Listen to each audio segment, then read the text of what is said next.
Hey everyone, MLive's Brendan Quinn here alongside colleague Kyle Austin following Michigan State's quarterfinal win over Ohio State to advance to tomorrow's semifinal against Maryland. Let's just jump right into that game, Kyle. Obviously, a season sweep by the Terps, a double overtime win in East Lansing, a decisive, thorough kind of beating there in College Park. If I remember, Melo Trimble was fantastic. Jake Layman was fantastic. Where do you kind of put this team's confidence level going into a game being able to upset someone that knocked them off twice? You know, it's higher than you might think it would be given everything you just said with the sweep, because that was a long time ago. Those were two of, I think, the first 5 games of the year, and so much happens between then. Obviously, they remember, especially the loss in College Park, but a lot has changed since then. This team has a fair amount of confidence after the way it played tonight, after the way it ended the regular season, and, you know, as we just talked to them about, they felt like they should have won that game. They felt like they outplayed them, and they probably did. It was the first foul or defend situation we've seen this year when Des Wells hit the three-pointer that at the buzzer that did it for them. The Brandon Dawson's first game back again, so I really feel like they have more confidence than you might think on the outset. But, you know, Des Wells is going to be the key one for them. Right. I guess look-wise, the way Michigan State is playing right now, some of the strides it's taken, different looks at the guard position, especially with Tum Tum getting the minutes that he's getting.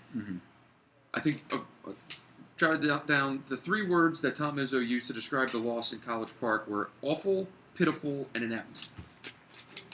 Would you expect anything to resembling a performance like that for this game tomorrow? Listen, Michigan State didn't play well in College Park, but sometimes, you know, I'm not usually more optimistic than Tom is. This is strange, but sometimes you just run into a team that plays amazing, and that's what happened there. Like, Michigan State didn't play well, but I think they could have played their best game and probably still lost it, too. I mean, that's just how Maryland played. You remember when they started that, they were playing really well then, beating everybody. They were at home. It was a great environment. So, yeah, people are going to talk about that, but it was one game. I don't think Maryland can replicate that. We saw them play earlier today. They certainly didn't replicate a performance like that today when they played Indiana. So, yeah, I mean, Tom's going to say some sort of things like that. I think that's more of a motivational tactic. But in reality, I don't think that's as big of a factor as maybe people might think. I guess before we get out of here today, first year on the beat, you know, and I'm in the locker room. Obviously, I cover Michigan, so this is kind of my first time really, you know, locked in with MSU. All the guys say the same things about what postseason play means, you know, to the program and the NCAA tournament streak, why they always perform so well in the Big Ten tournament, or they seem to care a lot more than other teams. When you hear guys say the same thing, how much of that do you think is ingrained, or how much do you think it is to be expected to be said? I think it's ingrained. I think that you look at what Tom Izzo has done in this month of March throughout his career, and it's obvious it's a priority for him. You know, we go there and we watch practice, and I can tell you that the intensity level ramps up. I mean, the guy's intense all the time. You guys see him on the sideline, but it's even more in practice in March. You know, he talks about March.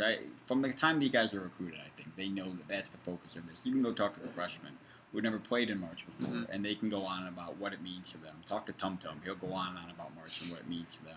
So I think it's genuine. It is also what they're supposed to say. It's the talking points. But it's something that this is the first program I covered, but I think it's really, really emphasized here more than most other ones. Well, we'll see what happens tomorrow. It should be a pretty interesting matchup. It's going to be a 3:30 tip Eastern time for everyone back in Michigan on CBS. And from there, see if they can advance and play the winner of Wisconsin versus Purdue in the other semifinal. So that's it for tonight. Nice long day. Let's wrap this thing up. All right. So for Kyle, I'm Brendan. Thanks as always.